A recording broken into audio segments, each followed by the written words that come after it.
Bom dia, boa tarde já, deputado Ponte Bittencourt. Quero cumprimentar também o professor Celso Pancera, presidente da FATEC, junto com todo o seu corpo técnico e dirigente da Universidade, da Faculdade, da Fundação. Quero cumprimentar também os sindicatos, os alunos e todos presentes. Inicialmente, eu queria fazer minhas as palavras da deputada Lucinha. Junto com ela, também luto muito pela Zona Oeste do nosso estado. A Zona Oeste da cidade do Rio de Janeiro é uma área que vem sendo usada por muitos políticos como curral eleitoreiro. Muitos políticos vão lá buscar votos, mas na hora de investir na Zona Oeste da nossa cidade, o investimento que se vê é muito pouco.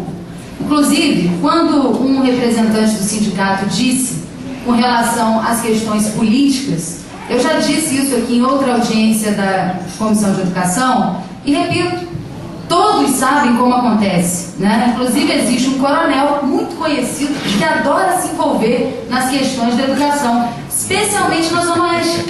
Então, eu acho que a gente tem que parar com esse discurso da indicação política, porque isso existe, todo mundo sabe quem faz, em cada comunidade, em cada centro educacional, todo mundo sabe como é. Então, eu queria apenas pontuar isso, porque eu já disse numa outra audiência e faço questão de dizer aqui nessa também. Bom, mudando um pouco o foco, saindo já aqui da cidade do Rio de Janeiro, quero referendar a questão da unidade da FATEC em São João da Barra. Eu já venho insistindo nessa questão há muito tempo. São João da Barra, município com 30 mil habitantes, com os investimentos do Porto do Açu, só de empregos diretos, serão gerados lá 60 mil empregos, ou seja, vai gerar de emprego o dobro da população de São João da Barra. E hoje a população, por mais que ela queira o progresso e o desenvolvimento, ela sabe e ela teme que aconteça em São João da Barra o que aconteceu em Macaé com a chegada da Petrobras, onde aqueles que faziam parte da classe média de Macaé empobreceram, aqueles que eram mais pobres ficaram mais pobres ainda, e a classe média que se instalou era uma classe média que veio de fora e que ocupou os melhores espaços do mercado de trabalho. Então, para que não aconteça a mesma coisa em São João da Barra e na região toda, porque o impacto não será só lá, porque é um município pequeno, que não tem toda a infraestrutura necessária, então isso vai atingir também os municípios do entorno, é necessário que comece a se investir desde já na capacitação dos jovens daquela região. Inclusive ontem eu estive numa reunião com o diretor executivo da LLX e lá nessa reunião com executivos do grupo nós cobramos para que a própria empresa cobre do Estado a instalação no tempo mais breve possível e mais imediato dessa unidade da FATEC na região. Gostaria também de perguntar quantos professores existem hoje na rede e qual é a defasagem de professores na rede da FATEC. Esse número eu não tenho, gostaria de saber. E falando um pouco mais sobre o Estatuto, que foi uma das razões que nos trouxe a essa reunião, eu tive o cuidado de ler o Estatuto proposto, decreto do governador, e vi aqui algumas questões que me chamaram a atenção. Bom, no Conselho Superior, diz aqui no artigo 11, que ele será composto por pessoas de ilibada reputação e notório conhecimento, escolhidas todas elas pelo chefe do Poder Executivo.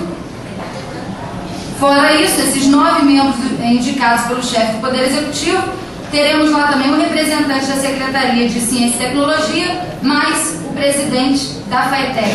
Ou seja, professores e funcionários não têm direito a voz e nem voto nesse conselho. O governador também indica o presidente e o vice-presidente do conselho, através de uma lista tríplice encaminhada. Eu acho, na minha opinião, que o presidente deveria ser eleito entre os integrantes do conselho diretamente. O que cabe a esse conselho? Compete a ele, primeiramente, propor ao chefe do Poder Executivo modificações estatutárias. Ou seja, um conselho que é composto pelo presidente da FATEC e por 10 representantes indicados pelo governador, cabe a esse mesmo conselho propor as alterações estatutárias. E aí é que mora o perigo, porque como a maioria desses são indicações diretas do governador, não haverá nenhum tipo de modificação, a não ser que seja da vontade do governador. Então, se está aqui o presidente da FATEC, se ele é membro, cabe ao presidente da FATEC acrescentar aqui, por exemplo, o Conselho Consultivo, né? A proposta do Conselho, o que compete, a finalidade dele é elaborar propostas de políticas educacionais da Fundação a serem encaminhadas ao Conselho Superior. Ainda que não tenha no Conselho Superior representantes dos funcionários, dos alunos, de professores, pelo menos no Conselho Consultivo, era muito importante que tivesse. Ou será que os professores da FAETEC não têm condições de elaborar propostas de políticas educacionais para a Fundação? Acredito que tenha. Então eu queria saber se o presidente do Conselho, que é o presidente da FAETEC, assume aqui hoje nessa comissão, já que ele é membro, e já que cabe a esse Conselho propor as alterações estatutárias ao governador, se ele sai daqui hoje com o compromisso de incluir no Conselho Consultivo professores e alunos para que eles possam participar dessa elaboração, dessa política educacional. Inclusive, eu tive o trabalho de comparar o estatuto proposto pela FAETEC com o estatuto do Cefet de Minas Gerais. E se alguém me perguntar por que eu fiz essa comparação e não outra, primeiro, todos sabemos da importância, da relevância do Cefet, e numa pesquisa do INEP, né, o Cefet do Rio Grande do Norte, de Minas Gerais e de Santa Catarina se destacaram num grupo de 131 instituições, né, como as melhores. Então, quando a gente compara, a gente tem que comparar com o que tem de melhor, para que a gente possa avançar. E no Estatuto do Cefet de Minas Gerais tem lá garantido o espaço dos professores, o espaço dos alunos, tudo isso está garantido no Estatuto do Cefet. Então não vejo por que a FAETEC não seguir o mesmo caminho. Outra questão que eu queria destacar está no artigo 24, parágrafo 4, sobre a celebração de convênios, acordos, contratos. Seria importante também, e não está previsto isso aqui, o Estatuto do Cefet prevê que os contratos assinados pelo presidente da FAETEC deveriam ter aprovação também do Conselho Superior. É claro que não cabe ao Conselho Superior assinar esses contratos, mas submeter esses contratos para aprovação do Conselho é importante, até porque para que a gente não tenha um Conselho que seja meramente figurativo.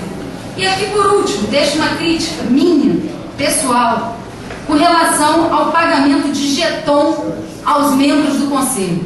Né? Em todos os conselhos aqui, seja ele no fiscal, no Conselho Superior, no Conselho Consultivo, embora isso já seja uma prática de diversos conselhos, pagar jeton para aqueles que integram o Conselho, para cada reunião que forem feitas, na verdade aqui estabelece que a cada 3 reuniões feitas no período de 2 meses, eles vão receber um adicional, que é esse jeton, uma gratificação a mais. Eu acho isso um absurdo. Aliás, diversas casas legislativas pagavam jeton aos seus deputados, aos vereadores. Imagine se nós, né, deputados, quando fôssemos viajar no final de semana, como a gente tem feito aqui na CPI da Serra, nós fôssemos pedir então jeton, porque nós estamos viajando no fim de semana, trabalhando para servir a população. Imagina se cada sessão que a gente fica aqui, até tarde da noite, às vezes, uma sessão extraordinária, a gente tivesse que receber jeton para isso. Eu acho isso uma vergonha. Eu acho que o jeton deveria ser extinguido de todos os conselhos. E eu garanto que muitos professores